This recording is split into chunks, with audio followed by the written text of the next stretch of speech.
sou Letícia, por aqui a gente tem falado sobre livros, filmes, séries e agora a gente vai começar um novo quadro por aqui chamado Jovens Senhoras, em que a gente vai conversar sobre novela. Eu gosto bastante de novela, quando eu era mais nova eu assistia muito, principalmente com as minhas avós. Eu gosto bastante de O Cravo e a Rosa, Chocolate com Pimenta. Eu assisti Além da Ilusão, uma das minhas favoritas inclusive. Também assisti outras novelas que não necessariamente são da Globo, tipo Floribela ou A Feia Mais Bela, que também é uma das que eu mais gosto. E recentemente eu comecei a assistir uma que eu nem tava com o intuito de continuar assistindo, mas agora eu fiquei curiosa, que é Vale Tudo. Então pega o seu cafezinho pra gente bater o nosso papo de Jovens Senhoras.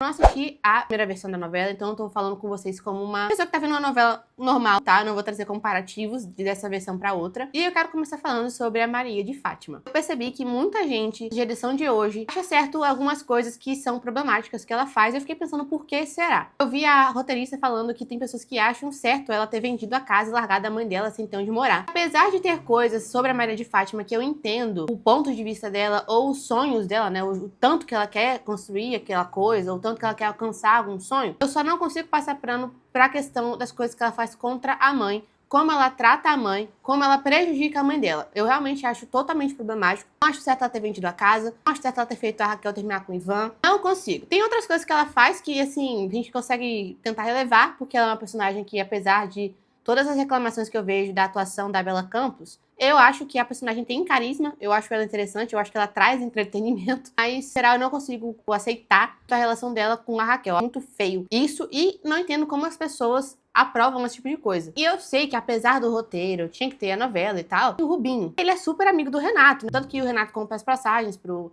Rubinho ir pra Nova York, enfim, que a Maria de Fátima simplesmente não chegou pro pai e pediu pra ele falar com o Renato pra dar uma oportunidade pra ela tentar uma carreira de modelo na Tomorrow, sendo que ele é dono da empresa. Logicamente falando, não faz sentido ela não ter tido algum tipo de ajuda dele. O próximo tópico é a questão de como a gente gosta mais de vilões que dos mocinhos. Um exemplo também disso é a Mania de Você, que eu assisti, eu não gostei tanto assim da novela, a gente começa ali achando que ia ser de uma forma e foi pra outros caminhos, mas eu fui uma das pessoas que torceu bastante pro Davi. Não achei coerente a Luma ficar com ele e tal, depois de tudo que ele fez com ela, acabou com a vida dela. Mas o Davi era carismático, os personagens principais, a Viola era chata, as motivações dela não eram tão boas assim, ela fazia um monte de coisa errada e não queria ser penalizada. Então acabou que o protagonismo foi virando pro Mavi e pra Luma. Eu acho que é o que acontece um pouco também com essa versão de Vale Tudo. Essa geração de hoje, pelo menos, eu que tenho assistido, eu não simpatizo tanto assim com a Raquel, por exemplo. Não pela questão dela ficar cedendo pra Maria de Fátima, porque eu sou mãe, e apesar de tudo, você vai aceitar seu filho. Só que tudo tem limite. Eu acho que também fica tão caricato o fator de que a Raquel é 100% íntegra. Isso não existe. Não existe uma pessoa que não comete erro. Eu não falo só de roubar, passa uma imagem de uma personagem que não falha. Ela é perfeita, ela é a mais íntegra de todas. E eu acho um saco esse negócio de quem mente rouba e quem rouba mata. Inclusive, caio pra teoria de que eu não duvido nada que nessa versão seja a Maria de Fátima que mande matar ou mate a Odete. Maria de Fátima já mentiu, já roubou e tá faltando só matar, porque a Raquel fala tanto disso, não duvido dessa situação não. Acaba que as personagens como a Aldeide, como o Poliana, eles são também mocinhos, só que eles cometem erros, eles, né, têm as questões deles, e eu acho eles mais legais e mais chamativos do que a Raquel. Uma das coisas que eu acho também é que, por exemplo, a Avenida Brasil deu muito certo. A Nina era a protagonista e a vilã era a Carminha. Só que a Nina, mesmo sendo a mocinha injustiçada, que sofreu tudo que sofreu, ela tinha as falhas dela. Tanto que a gente vê lá a irmã Lucinda o tempo inteiro enchendo o saco dela pra ela deixar a vingança de lado. Era humana. Eles quiseram passar uma imagem real, né, de uma pessoa que, dependendo das circunstâncias, ela vai falhar, ela vai errar, depois ela vai reconhecer. E a Raquel simplesmente não falha. Um dos meus personagens favoritos é o Marco Aurélio, por exemplo. Ele é um personagem que ele, no começo a gente vê ele falando assim que ele não gosta muito de pobre, ele tem umas falas mais problemáticas. Ele faz a lavagem de dinheiro e tal, ele não é 100% correto. Mas, por exemplo, ele pode ser um marido ruim, ele pode ser um ladrão, mas como pai, ele é um ótimo pai. Uma das coisas mais legais da novela, pra mim, é a relação do Marco Aurélio com o Thiago. Também acho legal quando ele conhece a Leila, ele tenta dar uma mudada um pouquinho, ele até fala com a Aldeide que até que fica bem com aquelas roupas monocromáticas e tal. Querendo ou não, ele é um personagem que tem muitas falhas, mas tem muito acertos. Com a Sarita, por exemplo, ele fez coisas erradas de ter sequestrado ela, né? Pegou ela de Paraty, levado pro Rio. Só que ele se apegou muito a ela. E a gente vê essa questão do lado humano. Tipo assim, poxa, foi muito errado ele ter pego a filha da irmã dele. A gente vê que ele é uma pessoa, apesar de não ser real, porque isso é uma novela, mas ele é um personagem que falhas e acertos. Isso eu acho que me incomoda um pouquinho na questão da Raquel. Entender aí pros lados desse pessoal que não é tão certo assim. A Odete, por exemplo, é outra que eu gosto bastante, apesar dela ser muito problemática, muito narcisista. Acho ridículo como ela terceirizou a maternidade dela pra Celina e ela ainda cobra isso da irmã dela. Mas tem hora que ela fala umas verdades. Por exemplo, vamos falar do quesito Heleninha. Eu acho insuportável. Eu acho ela intragável. Eu até anotei várias coisas aqui no meu notebook, porque ela é muito chata. No começo é interessante, eu achei que eles iam abordar ela de uma forma legal e falar, nossa, ela tá tentando lutar pelo filho, tudo dela era o Thiago, tudo dela era morar com o filho, que eu queria ficar com o filho. Depois ela simplesmente conhece o Ivan e fica obcecada pelo cara. A personagem agora se resume a ser alcoólatra e obcecada por um homem. Acho totalmente problemático. Na terapia ela fica mandando mensagem pro Ivan, ligando pra ele, atendendo ligação dele. Ela tá lá jantando, o Ivan liga, chama ela pra jantar, ela fala que ela não jantou e vai e janta de novo. Totalmente dependente emocional de uma pessoa que ela não conhece não tem nenhum mês. Eu não tô falando da questão do alcoolismo, porque no começo eu achei que eles iam fazer uma coisa legal. Porque isso é um assunto super pesado. Então, por exemplo, quando ela tem a primeira recaída dela, eu achei super viável, achei super interessante, porque era um assunto muito sério pra ela. A mãe dela está voltando. Tem um peso emocional muito grande, ela teve a recaída dela. Ok. Depois disso aí, eu não achei muito válido as questões dos gatilhos pras recaídas dela. Como a Odete falou nessa cena aqui, Não para de manipular as pessoas, minha filha. Você precisa parar com isso.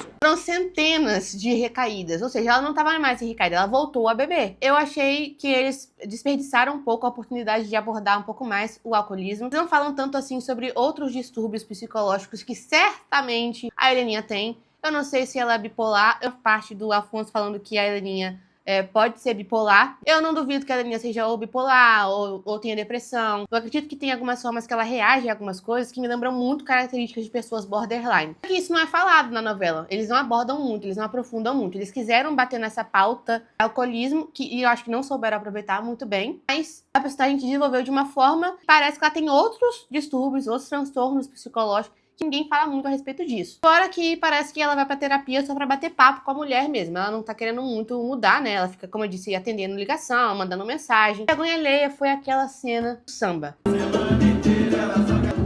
Ela só quer saber de samba, já tem paciência.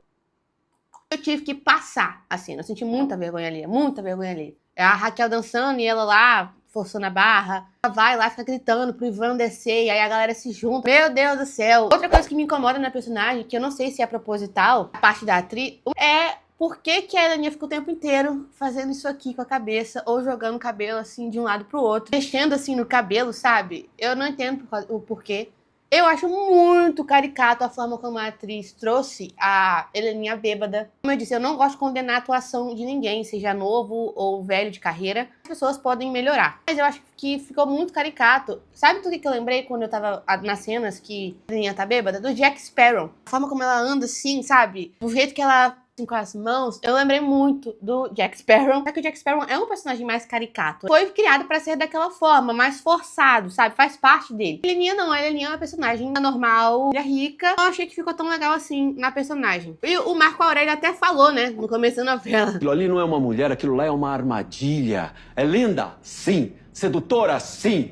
E maluca. Por um lado, eu acho até coerente como eles tratam a personagem, tá? Porque eu conheço gente que se encaixa perfeitamente naquele perfil, ou pra manipular, ou pra querer sair como vítima de alguma coisa que ela mesma criou. Eu acho isso super real, eu acho que existem pessoas assim. Mas eu acho que foi um desperdício da personagem, que tinha muito potencial pra abordar assuntos muito sérios e que fica enchendo o saco de quem pode pra fazer tudo o que ela quer. Outra coisa também, falando da Heleninha, que vai pro Thiago, eu não gostei muito da personagem, acho que é Fernanda o nome dela. Eu não sou contra a abordagem de pautas em novelas ou filmes ou o que for. Eu só acho que existem maneiras certas, mais leves e mais naturais de você abordar certas coisas. Uma coisa que eu achei muito legal eles serem abordados, ficou muito natural, foi a questão da pensão. A gente vê a Lucimar, né, querendo buscar a questão da pensão dela. O Vasco não tá ajudando muito, não tá fazendo muito papel de pai dele, que tem ali essa questão, falando, abordando um assunto muito importante. As mulheres podem recorrer à justiça, que elas têm direito, serem ajudadas. Tem algumas falas mais forçadas, tipo a Lucimar com a Aldeide, né? Aí ela tem algumas falas meio preconceituosas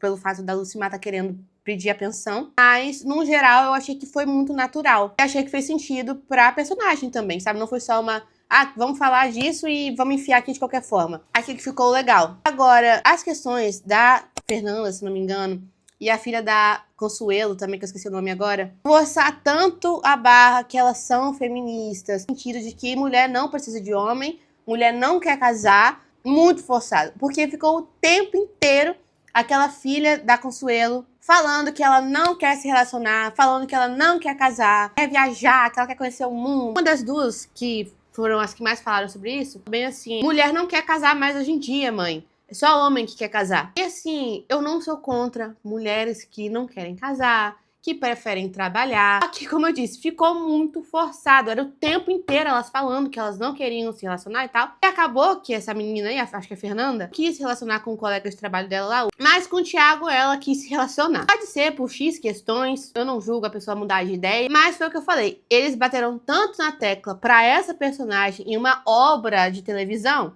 que ficou totalmente contraditório, porque pra mim não fez o menor sentido, já que ela realmente não queria se relacionar, queria viajar, queria fazer as coisas dela. Eu também entro num ponto que hoje eu tenho 24 anos, eu sou casada tem 3 anos e meio, eu casei com 20 anos, eu tenho uma bebê que fez 10 meses essa semana. No começo da minha gestação, eu também achei que a minha vida ia estagnar por conta de uma criança, porque não é brincadeira. Filho não é assim, quero ter um filho, vamos ter um filho e acabou. A vida de fato muda. Mas eu fui vendo que não é bem assim como muita gente taxa por aí. Igual essa menina fala. Eu não concordo com essas falas de que eu quero viajar antes de ter filho, que eu quero fazer não sei o que antes de ter filho. Porque eu pensava assim. E hoje eu tenho a minha filha e é super tranquilo. Eu fiz uma viagem com meu marido no começo desse mês. Foi só eu, ele, a minha avó e a minha filha.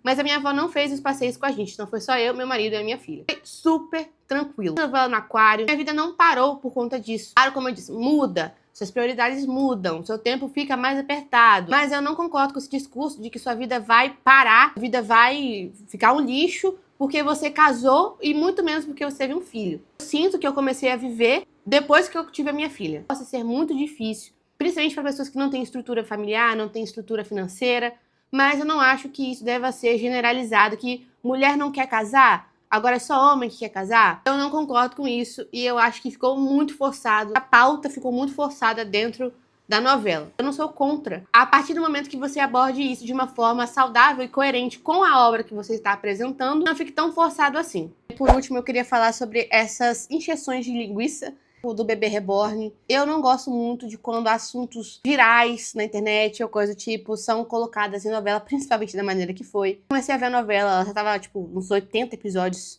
né, já lançados. Eu comecei a ver no aplicativo, então eu fui vendo um episódio atrás do outro, né, conforme os dias foram passando. Eu sei que há pouco tempo, né, ficou muito em alta esse assunto do Bebê Reborn. E totalmente desnecessário, totalmente nada a ver. O fato, né, do Thiago usar a saia ali, também depois ninguém fala mais nada a respeito. Tem várias injeções de linguiça que eu não entendo muito. Pelo andar da carruagem, né, pelas coisas que até a Bela Campos postou no TikTok dela. Entendeu? Porque que a Maria de Fátima, né, tava rica, bilionária, não parou de se encontrar com o César, então a gente vai ver a Maria de Fátima com o César, o que não faz o menor sentido com a trama. Porque ela pode gostar dele o que for, mas a maior ambição e tudo que estava no coração da personagem era o dinheiro.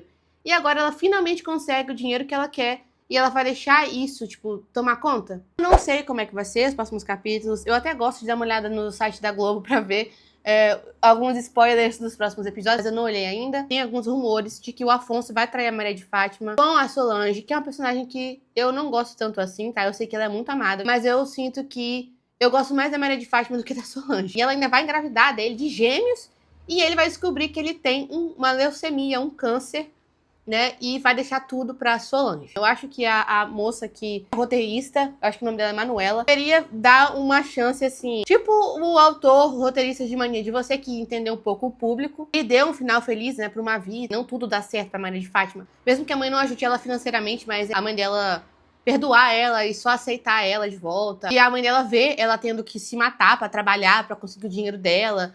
Eu não sei como é que foi na outra versão. Acredito que não foi assim. Eu vejo muita gente falando que mudaram muita coisa. Porém, mesmo com as grandes adaptações e as grandes mudanças, eu respeito a roteirista, porque é uma adaptação da primeira novela. Mas é isso, a novela, pelo visto, vai acabar só lá pra agosto ou outubro. Então a gente vai conversar sobre isso aqui mais vezes. O que você tá achando da novela? O que você acha da Heleninha, da família Reutemann? Eu espero que você tenha gostado e eu te vejo no próximo vídeo.